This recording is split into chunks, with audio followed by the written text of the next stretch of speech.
یہ سارے کی ساری جنگ جو ہے نا یہاں پہ لگی ہوئی ہے. یہ دیکھیں یہ بنو تمیم کا قبیلہ یہ ہے, ٹھیک ہے, اور ربیہ تمیم یہ قبیلہ ہے, بنو اسد کا یہ قبیلہ ہے. تو ساری کی ساری جنگ جو ہے یہ اس جگہ پہ لگی ہوئی ہے. تو اب سجا جو ہے اور دوسرا آدمی مالک بن نویرہ جو آپس میں مل گئے ہیں. سجا چاہتی ہے کہ وہ سیدھا کہاں حملہ کرے, سیدھا مدینہ پر حملہ کرے یہاں سے یہاں, لیکن جو اس کے ساتھی ہیں اس کو سمجھا رہے ہیں کہ آپ سیدھا حملہ نہ کرو, راستے میں جو چھوٹے چھوٹے قبائل ہیں جیسے ربیہ ہے یہ والا, بنو تمیم ہے یہ والا, ان کو کیا کرو, ان کو پہلے ہراؤ, ان کو ساتھ لو, آہستہ آہستہ آگے حرکت کرو تاکہ تم سیو رہو گی نا. اچانک سے مدینہ پر حملہ کر دو گے تو درمیان میں جو مسلمان ہیں وہ تمہیں کیا کریں گے, وہ تمہیں روکیں گے یا تمہیں مار دیں گے. تو اس لیے ڈائریکٹ مدینے پر حملہ نہیں کرو, راستے میں یعنی کافی اس زمانے میں بھی اتنی لیڈیز لیڈ کرتی تھیں پورا. جی چلیں, ہاں جی جی بالکل سمجھی. چلیں. اب سجا مالک بن نویرہ اور وکی بن مالک کو ہمراہ لے کر چلی. تھوڑی دور جا کر اور کچھ سوچ کر یہ دونوں سردار بنو تمیم کے جدا ہو کر واپس چلے گئے. اب دیکھا وہی مسئلہ ہوا, سجا جو ہے وہ اکیلی رہ گئی اور باقی جو لوگ تھے وہ جدا ہو گئے. سجا اپنے لشکر کو لیے ہوئے آگے بڑھی. سجا نے اپنے پیروکاروں کے لیے 5 وقت کی نماز تو لازمی رکھی تھی, مگر سور کا گوشت کھانا, شراب پینا اور زنا کرنا جائز قرار دے دیا تھا. بہت سے عیسائی بھی اپنا مذہب چھوڑ کر اس کی جماعت میں شامل ہو گئے تھے. اب سجا کو بنی تمیم کی بستیوں سے آگے بڑھ کر معلوم ہوا کہ خالد بن ولید کا لشکر اسلام لیے ہوئے اسی طرف آ رہا ہے. ادھر مسلمہ کذاب کی جماعت کثیرہ کا حال سن کر اس کو تردد ہوا کہ کہیں وہ بھی نبوت کا مدعی ہونے کے سبب رقابت اور مخالفت پر نہ آمادہ ہو جائے. مسلمہ کذاب نے جب سجا کے لشکر کا حال سنا تو وہ بھی اپنی جگہ متردد ہوا کہ ایک طرف اسلامی لشکر کا خطرہ ہے اور دوسری طرف سجا عظیم لشکر لیے ہوئے نکلی. اچھا تو دوبارہ پھر میپ پہ آ جائیں, ٹھیک ہے. اب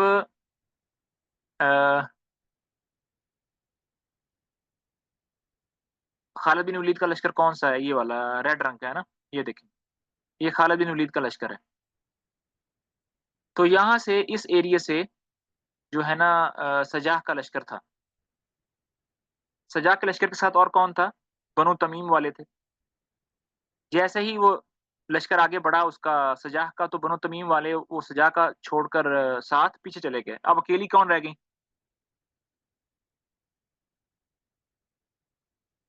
اکیلی کون رہ گئی بھائی, سجا اکیلی رہ گئی. تو اس کو خطرہ تھا کہ اوپر سے خالد بن ولید کا لشکر بھی آ رہا ہے یہاں سے, اور یہاں پر اس جگہ پر یمامہ میں ایک دوسرا جھوٹا نبی ہے مسلمہ, اس کا بھی لشکر ہے. تو اس کو اس سے بھی خطرہ تھا کہ پیچھے سے وہ نہ حملہ کر دے, ٹھیک ہے, کیونکہ ہر بندہ ہی اپنی حکومت بنانا چاہتا تھا. آگے کون آ رہا ہے پیچھے کون آ رہا ہے, ہر بندے کو دوسرے کو مارنا ہے تاکہ اپنی نبوت پر قائم رہ سکے. اور پھر آگے چل کر یہ جو 2 لشکر ہیں پرپل رنگ کے, اکرمہ بن ابی جہل, یہ بھی آ رہے ہیں. تو لشکر پہ لشکر جو ہے نا ہر ایک کو خطرہ ہے, یہاں سے بھی آ جائے گا وہاں سے بھی آ جائے گا. اس لیے کوئی لشکر بھی خاطر خواہ مدینہ کی طرف نہیں بڑھ پایا. ہر لشکر اپنے ہی جگہ پر رک کر اس نے آخر سمجھی کہ میں یہیں رک جاتا ہوں, اور ایک دوسرے سے صلح کرنے کو زیادہ بہتر سمجھا تاکہ لڑائی کی نوبت نہ آئے. چلیں.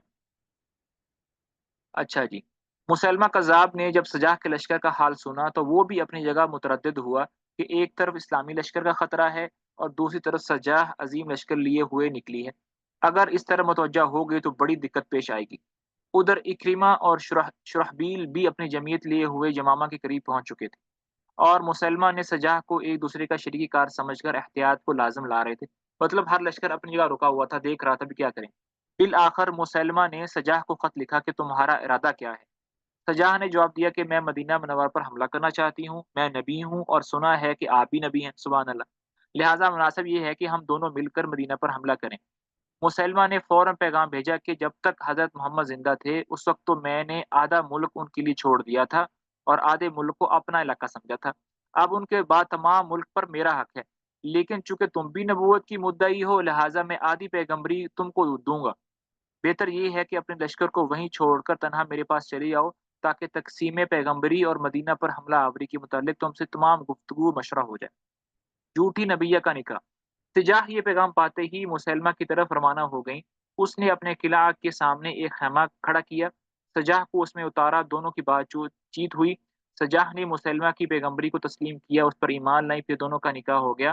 نکاح کے بعد سجاح 3 دن تک مسلمہ کے پاس رہیں، وہاں سے رخصت ہو کر اپنے لشکر میں آئیں تو لشکر والوں نے کہا کہ نکاح کا مہر کیا طے کیا آپ نے؟ یہ بے مہر کیسا نکاح تو نے کیا ہے؟ پھر مسلمہ کے پاس گئیں تو مسلمہ نے کہا کہ میں نے تیرے مہر میں تیری جماعت کے لیے 2 نمازیں یعنی عشاء اور فجر معاف کر دی۔ سجاح وہاں سے رخصت ہو کر آئیں، حذیل اور اب یہ لفظ پتہ نہیں کیا ہے، کوئی یمامہ کی نصف پیداوار وصول کرنے کے لیے چھوڑ کر روانہ ہوں۔ جب اب وہ سجاح کی شادی ہو گئی اور ظاہری بات ہے ایک کو دوسرے کے حق میں کیا کرنا ہے، بیٹھنا ہے نا، تو سجاح نے کہا کہ میں بیٹھ جاتی ہوں، اور مسلمہ کو کہا کہ تمہاری پیغمبری کو ایکسیپٹ کر لیتی ہوں۔ لیکن ظاہری بات ہے یہ جو ڈیل ہوئی تھی کسی وجہ سے ہوئی تھی، تو یہ ڈیل یہ ہوئی تھی کہ جو مسلمہ کذاب ہے، ایک تو اس نے کہا کہ 2 نمازیں معاف ہیں، سبحان اللہ، اور دوسرا یہ ڈیل ہوئی تھی کہ اس علاقے کی جو 6 مہینے کی پیداوار ہے نا، کھجوریں وغیرہ، وہ کس کو دی جائیں گی؟ وہ سجاح کو دی جائیں گی۔ تو یہ ڈیل کر کے وہاں پر ہوئی، تو سجاح نے وہ سب چیزیں ایکسیپٹ کر کے واپس چلی گئیں، اور کچھ لوگوں کو 6 مہینے کی پیداوار وصول کرنے کے لیے جو ہے نا واپس مسلمہ کے پاس چھوڑ دیا کہ تم 6 مہینے یہاں رہو، پیداوار لے کر کٹھی کر کے تم میرے پاس آ جانا۔ تو حذیل اور ابھی لفظ پتہ نہیں کیا ہے، کوئی یمامہ کی نصف پیداوار وصول کرنے کے لیے چھوڑ کر روانہ ہوئی تھی کہ حضرت خالد بن ولید جو کہ بنو تمیم کی طرف بڑے چلے آ رہے تھے سامنے آ گئے۔ خالد بن ولید کے لشکر کو دیکھتے ہی سجاح کی ہمراہی فرار ہو گئے، اور یہ کیا لکھا ہوا ہے، اور یہ کیا لفظ بیزار، وقت اپنے قبیلہ بنی تغلب، ہاں بیزار شاید، وقت اپنے قبیلہ بنی تغلب میں مقام جزیرہ پہنچ کر گمنامے کی زندگی بسر کرنے لگی۔ تو یہ دوسرے نبی کا، جھوٹے نبی کا یہ حال ہوا کہ وہ کہیں گمنامی کی جگہ پر جا کر زندگی گزارنے لگی۔ حضرت خالد بن ولید جب بنو تمیم کے علاقہ میں پہنچے تو وہاں کی ان لوگوں سے جو اسلام پر قائم تھے کوئی تعارض نہیں کیا، لیکن جو مرتد ہو گئے وہ گرفتار و قتل کیے گئے۔ مرتد اور مسلمانوں کی شناخت اذان کے ذریعے ہوتی تھی، جیسا کہ اوپر فرمان صدیقی گزر چکا تھا۔ مالک بن نویرہ کی بستیوں پر بھی اذان کے بعد ہی حملہ ہوا تھا۔ اب مالک بن نویرہ جو کہ کس کا ساتھی تھا؟ سجاح کا ساتھی تھا، لیکن اس نے سجاح کو چھوڑ دیا تھا، تو اس کا حال دیکھ۔ مالک بن نویرہ کا ذکر اوپر آ چکا ہے، اس نے وفات نبوی کی خبر سن کر اظہار مسرت کیا تھا، پھر سجاح کے ساتھ بھی اسی نے مصالحت کی تھی، مگر بعد میں اس کے لشکر سے جدا ہو کر چلا گیا تھا۔ اب جب کہ مالک بن نویرہ گرفتار ہو کر آیا اور خالد بن ولید کے سامنے پیش کیا گیا تو بعض مسلمانوں نے کہا کہ مالک بن نویرہ کی بستی سے اذان کی آواز جواباً آئی تھی۔ اچھا ہوا کیا تھا کہ یہ شاید میں نے کسی اور کتاب میں پڑھا تھا، یہ اب یہاں پر آئے گا بھی نہیں آئے گا۔ خالد بن ولید جب مالک بن نویرہ کے لشکر کے سامنے پہنچے، ان کی بستیوں کے سامنے پہنچے، تو بہت تیز قسم کی ہوا چل رہی تھی، اتنی تیز ہوا چل رہی تھی کہ اس میں ٹھہرنا کھڑے ہونا مشکل ہو رہا تھا۔ تو خالد بن ولید کے لشکر نے اذان دی، اور اذان دینے کے بعد کچھ دیر انتظار کیا کہ مالک بن نویرہ کی طرف سے اذان کا جواب آتا ہے یا نہیں آتا۔ اب ہوا بہت زیادہ تیز چل رہی تھی، بعض صحابہ کو یہ لگا کہ اذان کی آواز آئی ہے، اور بعض صحابہ کو لگا کہ اذان کی آواز نہیں آئی ہے، تو ایک طرح کا اختلاف ہو گیا۔ جو کہہ رہے تھے کہ اذان کی آواز آئی ہے وہ کہتے تھے کہ حملہ نہیں کرنا چاہیے، جو کہتے ہیں کہ اذان کی آواز نہیں آئی وہ کہتے تھے کہ حملہ کرنا چاہیے۔ تو یہ تھوڑا سا وہاں پر کیا ہو گیا، اختلاف ہو گیا۔ بہرحال خالد بن ولید رضی اللہ تعالیٰ عنہ کا یہ کی رائے تھی کہ اذان کی آواز نہیں آئی، تو انہوں نے مالک بن نویرہ کی بستی پر حملہ کر دیا اور مالک بن نویرہ کو گرفتار کر لیا۔ اب جو بھی مرتد ہوئے تھے ان کی سزا یہی تھی کہ کیا کرنا چاہیے، قتل کرنا چاہیے، لیکن جن لوگوں کو اذان کی آواز نہیں آئی تھی وہ خالد بن ولید کو کہہ رہے تھے کہ آپ قتل نہیں کرو ان کو، کیونکہ یہ ہم نے اذان کی آواز سنی ہے، تو آپ ایسا کرو کہ اس کو ابو بکر صدیق کے پاس بھیج دو مدینہ واپس، وہ خود دیکھیں گے کہ کیا کرنا چاہیے۔ تو تھوڑا سا اختلاف ہو گیا اس کے اندر۔ تو بعض مسلمانوں نے کہا کہ مالک بن نویرہ کی بستی سے اذان کی آواز آئی تھی، اس لیے اس کو قتل نہیں کرنا چاہیے۔ بعض نے کہا کہ انہوں نے جواباً اذان نہیں کہی۔ یہ سارے کا سارا اختلاف ہوا کی وجہ سے ہوئی تھی، ہوا بہت تیز چل رہی تھی۔ یہ خلیفہ رسول کے حکم کے موافق واجب القتل ہے۔ حضرت خالد بن ولید نے جہاں تک تحقیق و تفتیش کیا یقینی اور قطعی شہادت اس معاملے میں دستیاب نہ ہوئی۔ اس پر ترہ یہ ہوا کہ مالک بن نویرہ نے جب خالد بن ولید سے گفتگو کی تو اس کی زبان سے اثناء گفتگو میں کئی بار نکلا کہ تمہارے صاحب نے ایسا فرمایا تھا، تمہارے صاحب کا ایسا حکم ہے وغیرہ۔ اچھا، اب ہوا یہ کہ مالک بن نویرہ کو گرفتار کر لیا، گرفتار کر کے جب وہ خالد بن ولید کے پاس لائے گئے تو خالد بن ولید نے ان سے کچھ گفتگو کی کہ نماز کے بارے میں تمہارا کیا خیال ہے، زکوٰۃ کے بارے میں تمہارا کیا خیال ہے۔ چلو ٹھیک ہے، ان کے قبیلے سے اذان کی آواز نہیں آئی، اٹس اوکے، اب گرفتار کر لیا، اب پوچھ لیتے ہیں، اب تو میرے پاس ہے نا۔ تو جب بھی یہ بات کرتے تھے خالد بن ولید کے نماز کے بارے میں تمہارا کیا حکم ہے، وہ کہتے تھے کہ تمہارے ساتھی پڑھتے تھے، تمہارے ساتھی ایسے کرتے تھے، مطلب وہ تمہارے ساتھی سے اللہ کا نبی مراد لے رہے تھے۔ تو جیسے ہی وہ کہتے کہ تمہارے ساتھی نے فرض کی ہے میں نہیں پڑھوں گا، تم اور تمہارے ساتھی پڑھتے تھے میں نہیں دوں گا یہ وہ، تو خالد بن ولید کو غصہ آ رہا تھا کہ ہمارے ساتھی، مطلب وہ صرف ہمارے نبی ہیں تمہارے نبی نہیں ہیں۔ تو حضرت خالد بن ولید نے یہ لفظ سن کر غصے سے فرمایا کہ کیا وہ تمہارے صاحب نہ تھے؟ اس پر انہوں نے کوئی جواب مناسب نہیں دیا۔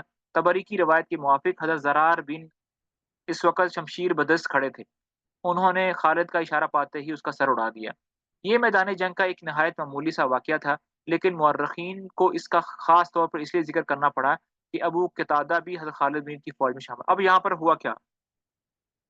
تو خالد بن ولید نے تحقیق اور تفتیش کر کے جب ان کو لگا کہ بھئی یہ تو ہمارے نبی کو اپنا نبی مانتا ہی نہیں ہے، تو مرتد ہے، تو پاس میں حضرت زرار کھڑے تھے، اس نے ہر خالد نے کہا کہ اس کا سر اڑا دو، تو زرار رضی اللہ تعالیٰ عنہ نے اس کا سر اڑا دیا۔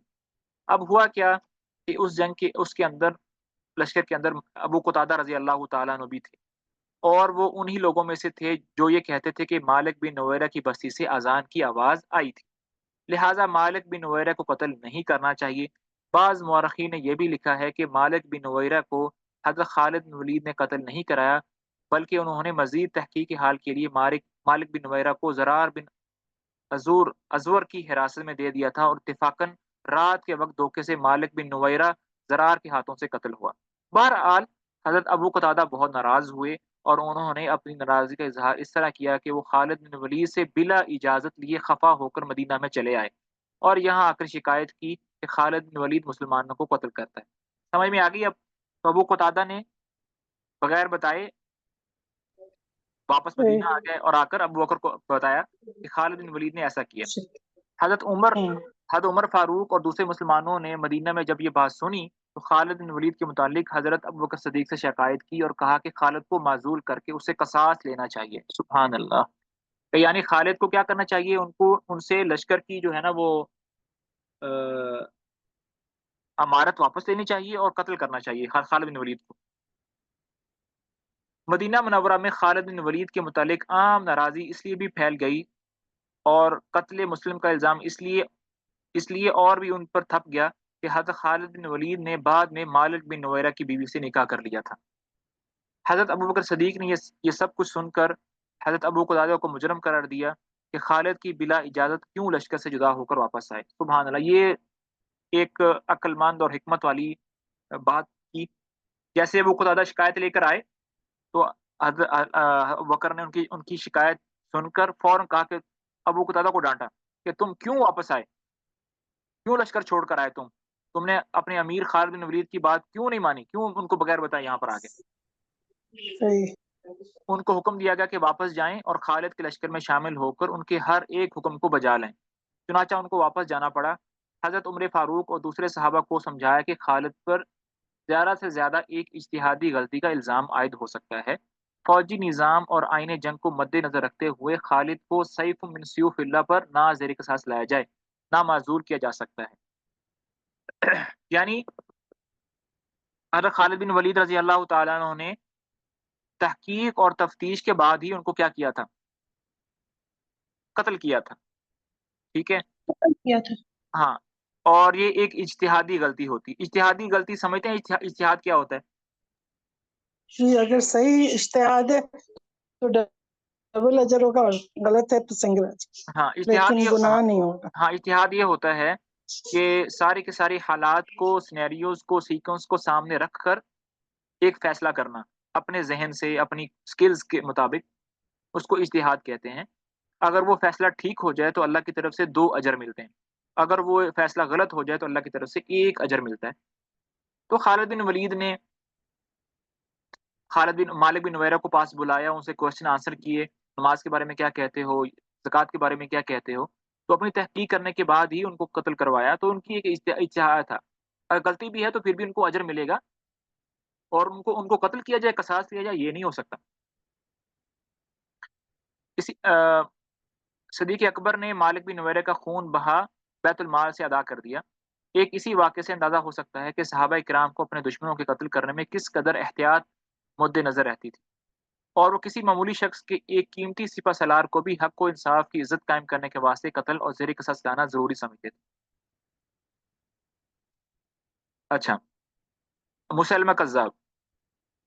اچھا، اوپر اب دو باتیں ہیں، وہ اس بک میں نہیں ہیں، میں وہ بھی آپ لوگوں کو بتا دیتا ہوں کہ جب ابو قتادہ آئے اور ابو بکر کو آ کے بتایا کہ ایک تو ہم نے آواز سنی تھی اذان کی، دوسرا مالک بن نویرس جو ہے وہ اس نے مطلب قتل کروا دیا، پھر بیوی سے شادی کر لی. تو ابو قتادہ کو تو ابو بکر نے ڈانٹ کے بھیج دیا، چلو واپس، تم کیوں آئے ہو؟ تو عمر فاروق کہنے لگے کہ آپ نے ابو قتادہ کو کیوں ڈانٹا، آپ کو تو خالد بن ولید کو بلانا چاہیے تھا یہاں پر.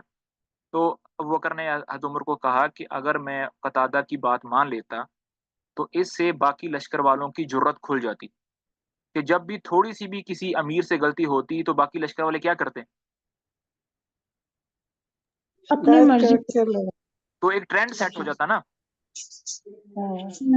تو اس لیے ابو قتادہ کو میں نے ڈانٹ کے واپس بھیجا ہے کہ باقی لشکر والوں کو یہ ہمت نہ ہو کہ جب بھی تھوڑی سی غلطی ہو فوراً میرے پاس شکایت لے کر آ جائیں، اس لیے میں نے بھیجا. دوسری بات، قصاص کیوں ابو خالد بن ولید کو کیوں معزول کروں؟ کہنے لگے کہ ایک ایسی تلوار جس کو اللہ نے مسلط کیا ہے، سیف اللہ ہے، میں کیسے وہ تلوار واپس اپنے میان میں ڈال لوں؟ پھر قصاص کیوں نہ لیا جائے؟ وہ تو اجتہادی غلطی ہے، اور خالد بن ولید نے سوال جواب کیے بھی تھے، اور ان سوال جوابوں سے لگتا بھی تھا کہ وہ مسلمان نہیں ہیں. اور پھر ان کی عورت سے شادی کر لی، تو وہ ظاہری بات ہے، ان سے پوچھا ابو قتادہ سے کہ خالد بن ولید نے مالک بن نویرہ کی عورت سے شادی عدت گزرنے کے بعد کی، انہوں نے کہا کہ عدت گزرنے کے بعد کی، تو کہا کہ اس میں کیا بری بات ہے. تو اس طرح سے یہ مسئلہ جو ہے وہ سالو ہو گیا. اب تیسرا بندہ مسلمہ کذاب رہ گیا، جو کہ ہمارے علاقے میں ہے. صحیح ہے.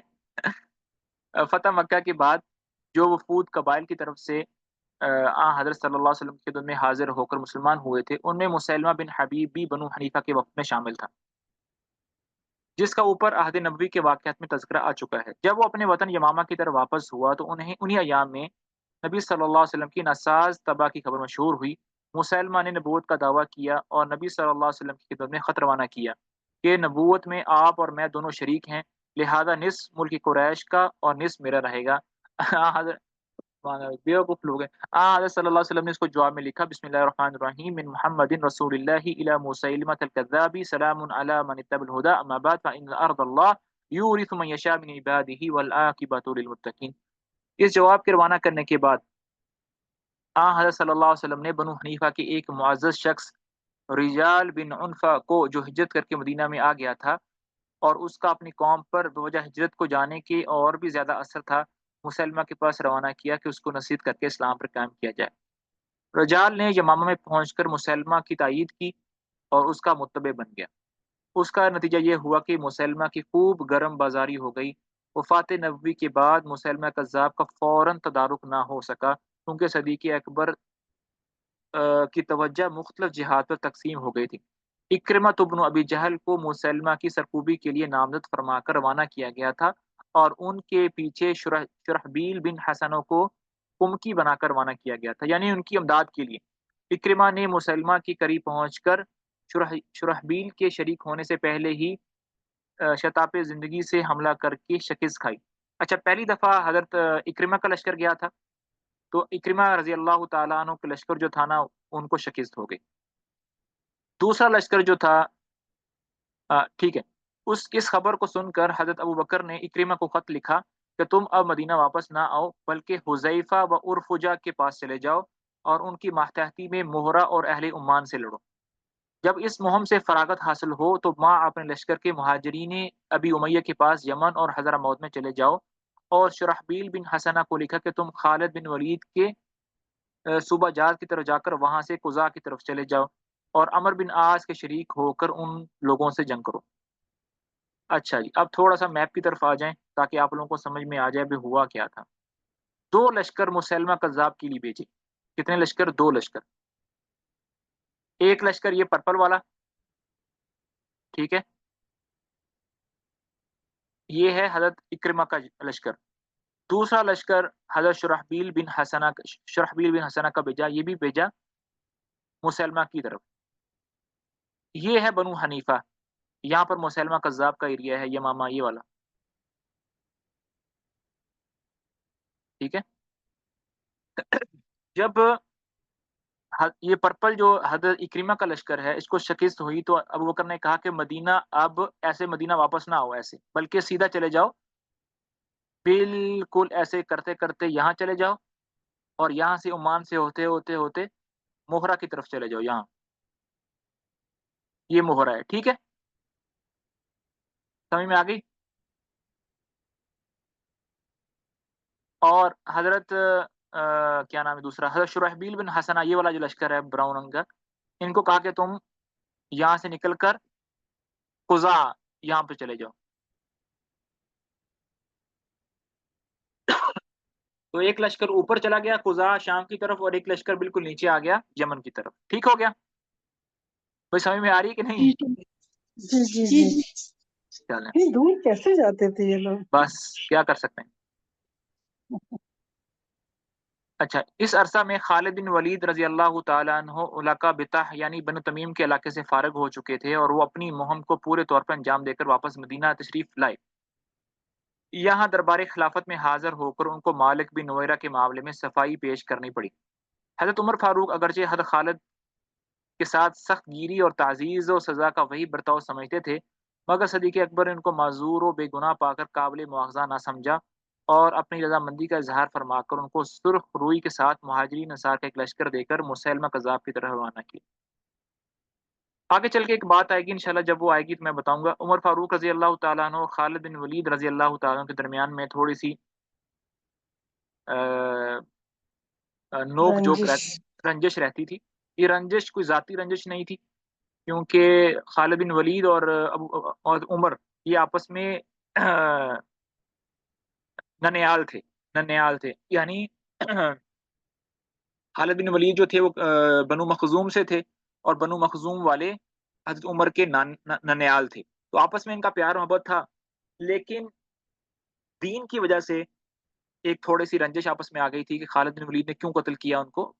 تو یہ جو رنجش جو ہے یہ تھوڑی دیر چلی لیکن یہ پھر ختم ہو گئی. یہ انشاءاللہ جب حضرت عمر کا دور آئے گا تو پھر انشاءاللہ وہاں پر بات کریں گے. اب فی الحال خالد بن ولید کے لشکر کو دیکھ لیتے ہیں. تو خالد بن ولید کا لشکر یہاں پر مصروف تھا، یہ والی جگہ پر. یہاں پر انہوں نے بنو تمیم کے لشکر جو ہے اس کو شکست دے کر واپس مدینہ آ گئے. ٹھیک ہے، مدینہ میں آ کر پھر دوبارہ ان کو کہاں بھیجا؟ دوبارہ اب ان کو مسلمہ کے ایریے میں بھیجا، یہاں پر. صحیح ہے، چلیں. صحیح. مسلمہ کے پاس قبیلہ ربیعہ کے 40,000 جنگجو جمع ہو چکے تھے. ان لوگوں میں بعض ایسے بھی تھے جو مسلمہ کو نبوت کے دعوے میں جھوٹا سمجھتے تھے، مگر ہم قومیت کے سبب اس کی کامیابی کے خواہاں تھے. ان لوگوں کا قول تھا کہ مسلمہ جھوٹا ہے اور محمد سچے ہیں، لیکن ہم کو ربیعہ کا جھوٹا نبی مضر کے سچے نبی سے زیادہ عزیز ہے. ربیعہ جو ہے یہ مسلمہ کا قبیلہ تھا، مضر نبی صلی اللہ علیہ وسلم کے قبیلہ کا نام تھا پرانا.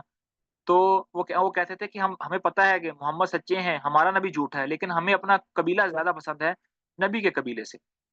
حضرت خالد بن ولید کو روانہ کر کے حضرت ابوبکر صدیق نے ان کی امداد و اعانت کے لیے اور فوجیں بھی روانہ کی جو راستہ میں خالد بن ولید کے لشکر میں شامل ہوتی رہیں. خالد بن ولید کے لشکر کی تعداد 13,000 نفوس پر مشتمل تھی. جب شہر یمامہ ایک دن کے راستے پر رہ گیا تو خالد بن ولید نے ایک دستہ بطور مقدمۃ الجیش کی آگے روانہ کیا، ایک لشکر کو آگے، چھوٹے لشکر کو آگے بھیجا. اسی روز مسلمہ نے مجاہ بن مرارہ کو 60 آدمیوں کی جماعت دے کر روانہ کیا تھا کہ جا کر بنو تمیم پر شب خون مارے. مجاہ کا مقابلہ لشکر اسلام کی مقدمۃ الجیش سے ہو گیا. نتیجہ یہ ہوا کہ تمام مرتدین مقتول ہوئے اور ان کے سردار مجاہ کو گرفتار کر کے خالد کے خدمت میں پیش کیا گیا. خالد بن ولید آگے بڑھ کر شہر یمامہ کے قریب پہنچے تو مسلمہ شہر یمامہ سے نکل کر دروازہ شہر کے قریب ایک باغ میں جس کا نام حدیقۃ الرحمان رکھا تھا، خیمہ زن ہوا۔ اس باغ کی چار دیواری خوب مضبوط اور قلعہ نما تھی۔ لشکر مسلمہ کی سپہ سلاحی رجال بن عنفہ اور محکم بن طفیل کے سپرد تھی۔ انہوں نے 40,000 کے لشکر جرار کو خالد بن ولید کے 13,000 مسلمانوں پر حملہ آور کیا۔ یہ حملہ نہایت سخت اور زلزلہ انداز تھا۔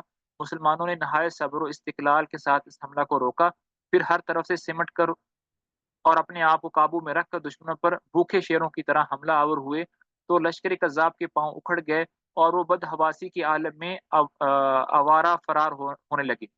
محکم بن طفیل نے اپنے لشکر کی یہ حالت دیکھ کر بلند آواز سے کہا، اے بنو حنیفہ، باغ میں داخل ہو جاؤ اور میں تمہارے پیچھے آنے والے حملہ آور کو روک رہا ہوں۔ یہ آواز سن کر بھاگنے والے سب باغ میں داخل ہو گئے۔ محکم بن طفیل تھوڑی دیر لڑتا رہا، آخر عبد الرحمن بن ابو بکر کے بیٹے کے ہاتھ سے مقتول ہوا، لیکن ابھی تک فتح شکست کا کوئی فیصلہ نہیں ہوا۔ مرتدین بھی سنبھل کر پھر مقابلہ پر ڈٹ گئے اور طرفین سے داد شجاعت دینے لگی۔ مسلمانوں کے علمدار ثابت بن قیس شہید ہوئے۔ حضرت زید بن خطاب، حضرت عمر کے بڑے بھائی حضرت عمر کے بڑے بھائی زید بن خطاب، ان کی قبر ہم نے دیکھی ہے یہاں پر، میرے پاس تصویریں ہیں، انشاءاللہ میں آپ کا شیئر کرتا ہوں۔ حضرت زید بن خطاب نے علم اپنے ہاتھ میں لے لیا۔ مسلمانوں نے ایسی چپکلش مردانہ دکھائی کہ دشمن پیچھے ہٹتے ہٹتے باغ کی دیواروں کے نیچے پہنچ گیا۔ باغ کے دروازے پر تھوڑی دیر لڑائی ہوئی، آخر مسلمانوں نے باغ کا دروازہ بھی توڑ دیا اور جا بجا سے دیواریں توڑ کر اندر داخل ہو گئے۔ لوگوں نے مسلمہ سے دریافت کیا کہ وہ وعدہ کب پورا ہوگا جو تیرا رب اسے کر چکا ہے؟ اس نے جواب دیا کہ وہ وقت ایسی باتوں کے دریافت کرنے کا نہیں ہے، ہر شخص کو چاہیے کہ اپنے اہل و عیال کے لیے لڑے۔ باغ کے اندر بھی جب ہنگامہ زور و گرم ہوا تو مسلمہ مجبوراً مسلح ہو کر گھوڑے پر سوار ہوا اور لوگوں کو لڑنے کے لیے آمادہ کرنے لگا۔ جب اس نے ہر طرف مسلمانوں کو چیرا دست دیکھا تو گھوڑے سے اتر کر باغ کے باہر چپکے سے جانے لگا۔ اتفاقاً دروازہ باغ کے قریب وحشی قاتل حمزہ کھڑا تھا۔ وحشی بن حرب رضی اللہ تعالیٰ عنہ جنہوں نے شہید کیا تھا حمزہ کو غزوہ احد میں، یاد ہے واقعہ یہ والا؟ جی سر۔ ہاں، جی تو وحشی نے حضرت حمزہ کو شہید کیا تھا غزوہ احد میں، بعد میں مسلمان ہو گئے تھے، جنگ میں تھے، تو اس نے اپنا حربہ پھینک مارا جو مسلمہ کی دوہری زرہ کو کاٹ کر اس کے پیٹ کے باہر نکل گیا۔ یہ جو حربہ ہے، ایک تو آپ لوگوں نے نیزہ دیکھا ہوگا نا، نیزہ لکڑی کی لمبی سی لکڑی ہوتی ہے، سٹکس ہوتی ہے، اس کے ایک نکر پر ایک لوہے کا وہ لگا ہوتا ہے حرب، ایرو لگا، ہاں ایرو لگا ہوتا ہے، اس کو نیزہ بولتے ہیں۔ حربہ جو ہوتا ہے نا وہ نیزے سے ذرا کم چھوٹا ہوتا ہے، چھوٹے اور سائز کا۔ ہاں سائز میں چھوٹا ہوتا ہے۔ تو وحشی رضی اللہ تعالیٰ عنہ مشہور تھے کہ ان کا نشانہ بہت اچھا ہے حربہ پھینکنے میں، اسی وجہ سے انہوں نے حمزہ رضی اللہ تعالیٰ عنہ کو بھی شہید کیا تھا، دور سے پھینکا تھا، اور مسلمہ کو بھی انہوں نے دور سے ہی پھینکا تھا، اسی نیزے سے، جس نیزے سے حضرت حمزہ کو شہید کیا تھا اسی نیزے سے مسلمہ کذاب کو مارا۔ آخر کار دشمنوں میں سے جس کو بھی طرف راستہ ملا بھاگا، اور تھوڑی دیر میں مسلمانوں کے سوا مرتدوں میں کوئی نظر نہ آتا تھا۔ اس لڑائی میں دشمنوں کے 17,000 آدمی غازیان اسلام کے ہاتھ سے مقتول ہوئے اور 1,000 سے کچھ زیادہ مسلمانوں کو درجہ شہادت حاصل ہوا، لیکن مسلمانوں میں زخمیوں کی تعداد بہت زیادہ تھی۔ شہید ہونے والے میں حفاظ کلام اللہ، حافظ قرآن بہت زیادہ تھے۔ 360 انصار اور 360 تابعین اس لڑائی میں شہید ہوئے۔ لڑائی ختم ہونے کے بعد خالد بن ولید نے مجاع بن مرارہ کو جو قید میں تھے اپنے ہمراہ لے کر لاشوں کا معائنہ کیا اور سرداران لشکر مسلمہ اور خود مسلمہ کے لاش کو مجاع نے شناخت کیا۔ بنو حنیفہ یعنی لشکر مسلمہ کے بقیت السیف تو آوارہ مفرور ہو چکے تھے۔ شہر اور قلعہ یہاں تک پڑھتے ہیں انشاءاللہ، باقی چلو انشاءاللہ یہاں تک ہے مسلمہ۔ جزاک اللہ خیر، ہاں، جزاک میں اللہ خیر۔ آج کل وہ یہ جو قبرستان ہے وہ اویینہ کے شہر میں ہے، اویینہ۔ آپ کو یہاں کا سارا پتہ ہے، کہاں کہاں پہ کیا کیا چیزیں؟ جی پتہ ہے الحمدللہ، میں 2-3 دفعہ گیا بھی ہوں، قبرستان کے پاس سے گزرا ہوں، گیا کسی اور کام کے لیے تھا، لیکن اس قبرستان کے پاس سے گزرا تھا تو الحمدللہ وہاں پر ہم نے کچھ وقت وہاں پر گزارا تھا۔ تو میں آپ لوگوں کے ساتھ جو ہے نا وہ